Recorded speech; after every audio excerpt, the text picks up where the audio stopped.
Only yesterday was the time of our lives. Have you heard that song? I hit the time of my life. You guys know what I'm talking about.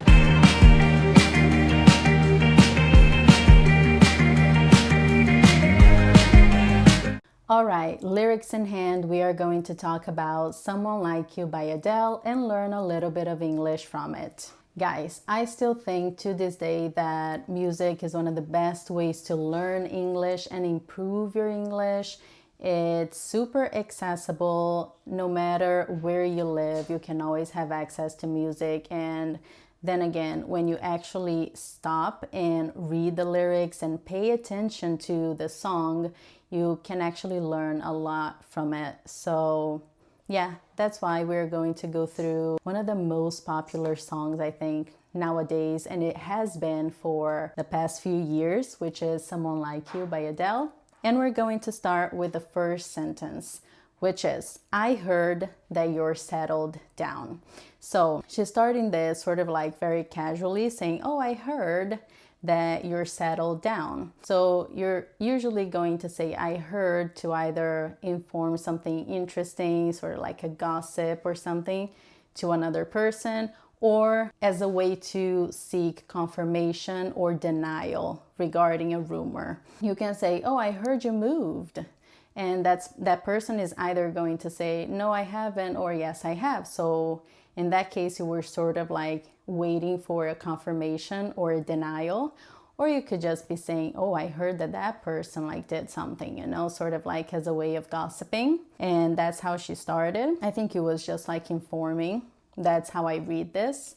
So I heard that you're settled down. So settled down is when something sort of like calms down and fits, like get established in a specific way. That person is settled down now.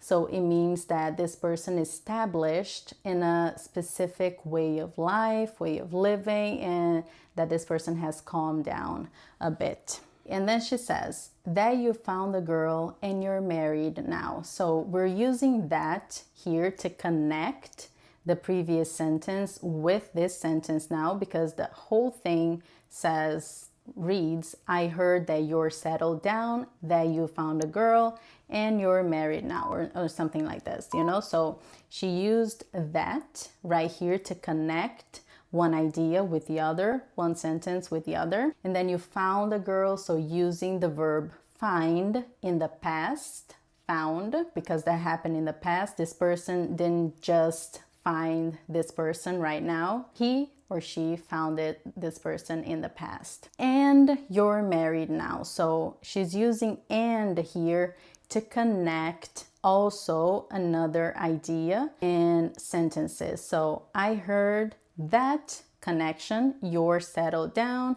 that you found the girl, and you're married now. So the and gives this final touch. So this is the end of this thought process. And you're married now. So that's why he settled down. He got married. And then she says, I heard that your dreams came true. So we have a difference here between you are, which for those we have an apostrophe and ER, and your, that doesn't have an apostrophe and it has just one R. You are.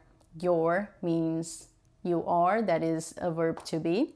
And your means possession. So this your with just one R and no apostrophe means that something belongs to somebody else. What belongs to somebody else here are the dreams. I heard that your dreams came true. So when you say that something, or in this case, the dreams came true, means that they happened. They have something that was just a dream, now it's reality, So the dreams came true, became reality. And then she says, guess she gave you things I didn't give to you. Guess is another way of just saying like, I'm not sure, but this is just a guess. I think that this is what happened. And when you're unsure about something, you can add like, I guess I'm gonna go now. So you're not exactly sure that you're going, or I guess she's coming. You're not sure this person's coming, but you're guessing. It's a guess. Guess she gave you things I didn't give to you. So gave is the verb give in the past. So guess she gave you, this new person gave this receiver of this lyric of what she's writing, things that the writer couldn't give to him, you know? Guess she gave you things I didn't. The verb do in the past, but in the negative form, didn't give to you. We have the verb give in the past, in the beginning. Guess she gave you things I didn't give to you. And right here, we don't have the verb give in the past again, because the auxiliary verb, which is didn't, it's already in the past, showing that this whole thing happened in the past. The verb do and the verb have, they are both very common auxiliary verbs, so they come in to help when we need to put something in the negative form or as a question. So, for example, I give to you. So let's take the didn't here. I give to you. To put this in the negative form, I can't add an N apostrophe T on the give and say givent. That doesn't exist. So I need another verb to come in and help put this sentence in the negative form or in a question form. In the question form would be, did I give to you? I put the auxiliary verb first before the pronoun, and then we have the rest of the sentence. And right here we have the auxiliary verb doing the negative form and helping the main verb, which is give. And only one of them goes in the past, you know? So if the auxiliary verb is already in the past, then the main verb doesn't need to change, you know, to the past form. So here we have, I didn't give to you. So guess she gave you things I didn't give to you. Old friend, why are you so shy? It's just a sort of casual way of starting a sentence. Old friend, oh, my old friend. So it means that this person is known from many years before. It's an old friend. Why is a way to ask a question. Why are you so shy? So the so here is increasing the noun, which is shy. So shy. This person is very shy. And the so is making it bigger. Like this person is very shy. He's not just shy. He's very shy. So shy. Why are you so shy? Ain't like you to hold back or hide from the light. So ain't is a very, very, very, very, very informal way of saying is not or isn't. If you're writing and it's not on an informal situation, if you're at work, for example, write isn't. Don't write ain't. In informal conversations, when you're speaking, like it's not a problem at all saying ain't. So ain't like you, it's the same of saying this isn't like you, you know? You're usually not like this. So it's not like you to hold back. Hold back is when you're guarding something. So you're keeping something. This person is keeping themselves, so sort of like secret. They're holding it back, you know? Or hide from the light. So maybe this person used to be very spontaneous and loved being on the limelight, you know, and being the center of attention and was very extrovert, always expressing their opinions. But now they're holding back. They're keeping themselves more guarded. And then we have the pre-chorus. I hate to turn up out of the blue uninvited. So turn up is another way of saying show up. So I hate showing up out of the blue. So out of the blue is suddenly, means suddenly. Uninvited. So this person wasn't invited. So there we have uninvited. Wasn't invited to whatever this is that's happening, but they still showed up, you know, they turned up out of the blue because nobody was expecting. It was suddenly. I hate to turn up out of the blue uninvited, but I couldn't stay away. I couldn't fight it. Could is another way of showing possibility. This is a molo verb and it's showing possibility. So when she puts that in the negative form and says, but I couldn't stay away. So stay away is being apart. So staying far away from the place or a person. And she's saying that she just couldn't do that, stay away. She couldn't fight it. She couldn't fight. What is it? God knows. We're gonna find out, I think. Yeah, she couldn't fight. It was too strong for her to resist. This is a good one. I had hoped you'd see my face. She doesn't say you would, but we just have an apostrophe in D. Since we already have a had in the beginning, we assume that this is you would. You can shorten and sort of like contract the you, the pronoun you, apostrophe and D when we're either talking about would, so you would become you'd, or you had become you'd also, because both of them end with a D. Right here we already have the had, I had hoped. So had hoped, the fact that she used had right here means that it was something that happened in the past and then it was interrupted by something else. So when she says I had hoped, means that that hope has died already. You know, she's not hoping anymore. So I had hoped you'd see my face, you would see my face. So would is showing a possibility in the future, something happen in the future, or something hypothetical. You know, that's what the word would usually represents. I had hoped you'd see my face. And then I just want to highlight the ed right here. Hoped with the d. We don't pronounce the e, we just pronounce the d, duh. So hoped you'd see my face, and that you would, again, you'd be reminded that for me it isn't over. Working break. Before we continue, hey, I'm Jordana. This is a safe space that I've created so we can talk about anything English related, and so you can learn English, develop your English, and speak naturally. I'm an English teacher, and don't forget to subscribe and drop a like below.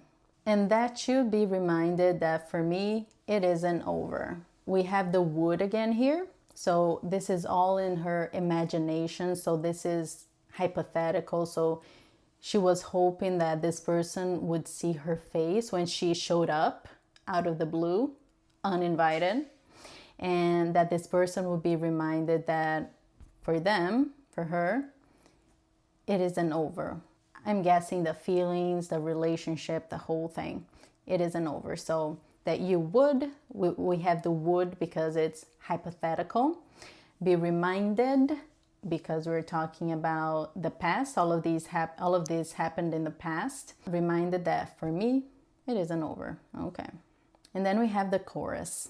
Never mind. So never mind, we say never mind when we said something and we don't want that person to think about it or even consider it anymore. So like, please don't think about this. Like, forget that I said this, you know? Never mind. I'll find someone like you. Now she's talking about the actual future, not just a hypothetical, something that happened, or hypothetical in the past, but she's talking about the actual future. I will find someone like you. So will is the verb to be in the future, right? I will find someone like you. I wish nothing but the best for you too. I wish you well in hell. This is something that you can use a lot in your everyday life. So if you're talking to someone, like, you can't say, oh, but I wish nothing but the best to that person, you know, like, I have no bad feelings towards her. I wish nothing but the best for her, so, or for him. whatever. This is something that you can use, you know, to say that you don't have bad feelings, and it's not that you don't like someone, but this is something that you can use very often actually. Don't forget me, I beg. So beg is when you ask someone something like passionately, sort of like you're on your knees begging, like, please don't forget me. Sort of like a desperate request, you know, don't forget me, I beg. I remember, you said. So we have say, the verb say here in the past, and we don't, I know this may come as a shock, we don't pronounce the I. So the verb say in the past is S-A-I-D. Drop the I, forget about it. We say said, said. And it's exactly the same pronunciation for when you're sad, you know, sad, crying, you're sad. Same pronunciation, exactly same pronunciation. I remember you said, sometimes, not every time, sometimes, it lasts in love, but sometimes it hurts instead. Sometimes what she means is last is something that goes on for forever, or at least for a very long time. Sometimes it lasts in love, but sometimes it hurts instead because it ends, you know? So instead of lasting, it hurts because it ends. All right. Verse 2, you know how time flies. So this is something that is very common to say when you want to say that time is passing very fast. You say that time flies. You know, like she's saying to this person, you know how time flies.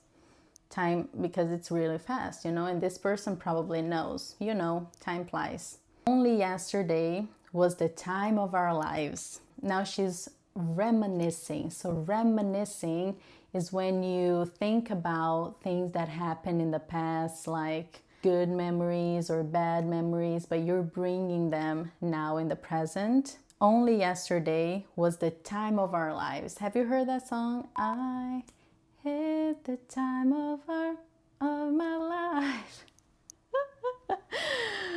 You guys know what I'm talking about, Grease. When we say we had the time of our lives, means that we had a really good time, you know? It was a great time. That was the time of our lives. Or you can say time of my life. Oh, I had the time of my life at the party yesterday, you know, because it was really fun.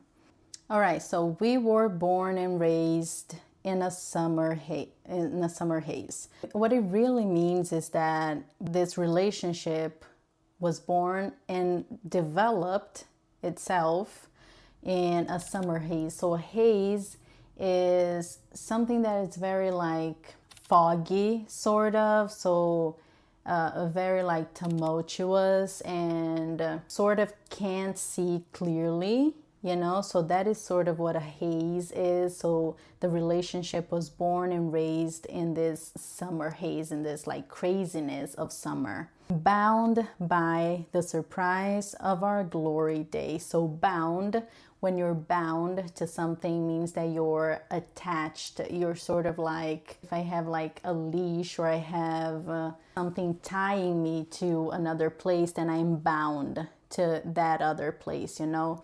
When people get married, they are bound by matrimony, you know? So it means that you're attached to something. They were both bound by the surprise of our glory days. So they were surprised of those fantastic days. You know, they were bound, like attached by those amazing days that they had together, and how surprising it was that they had those amazing days. And then she repeats the pre-chorus. I'm not going to repeat that again. She repeats the chorus. I am also not going to go through it again. And then we have the bridge. And then she says, nothing compares, no worries or cares. So nothing compares is another way of saying that nothing can come close to this, in this case, to what they had, you know, nothing compares. So for example, this food is amazing, but nothing compares to what I can find in Brazil. Just an example, a very biased example. No worries or cares. They were very like carefree, you know, they had no worries. The only thing that they were thinking about was the relationship, basically. Regrets and mistakes, they are memories made. They're memories made. So very straightforward. So regrets and mistakes, they were just made by memory, basically. They made the memories that they had.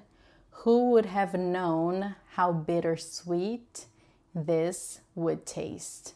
Who would have known? So who is when you ask a question waiting for a response regarding a person. When you ask why, you want a reason. When you ask who, you want a person, usually, you know? Would, another way to set a hypothetical example. So who would have known? So now she's like just thinking. She's not actually looking for an answer. She's just hypothetically thinking about it. Who would have known? And because we have the have here, we will have the know, the verb know, in the past participle, which is known. So because we have the have here as an auxiliary verb, again, because our main verb in this sentence is the verb know. And we have the have here as an auxiliary verb, and then we will have the verb, the main verb know, in the past participle. So who would have known? Known. That's the past participle. The past simple is knew, and the past participle is known. Who would have known how? So that's something that started in the past, but she's still now thinking about it, you know, something that started in the past and she's still thinking about it. Here we have a present perfect. How bittersweet. When something is bittersweet, it means that that's very literal. It's bad, but it's good. So it's bitter, but it's sweet at the same time, you know, has its bad moments and the good moments. So how bittersweet. So who would have known how? So how we're linking the sentence here by showing how this relationship was, and it was bittersweet. How bittersweet this would, then again, would to talk about the future, this would taste. So she's basically saying like nobody knew back then that this would be bittersweet. They only thought maybe that this was going to be sweet all the time, you know, that it wasn't going to end, but it was bittersweet because it had a lot of good moments, but it also had a lot of bad moments. And then she repeats the chorus. I don't think she changes the chorus at all. And then she says it again, never mind, I'll find someone like you. I wish nothing but the best for you. Cool. And just like their relationship, this is a very sweet, sorry, it's nothing like their relationship. This was just sweet. It wasn't bittersweet. This was just sweet, and this video has come to an end. This conversation has come to an end. I have really created this so we can have, you know, a chat. This is not supposed to be very technical. This is supposed to be something that we're sharing so you can evolve and you can help. I still think that one of the best ways to learn English is not by setting hardcore, like very hard set rules that, oh my God, you have to talk specifically like this. But it's much better when you learn the language organically. And what's better than lyrics and music for you to learn English organically, you know? So that's why I've created this. It really is a conversation, and I hope you've enjoyed it. Don't forget to subscribe and drop a like if you liked this conversation, and I'll see you on our next conversation.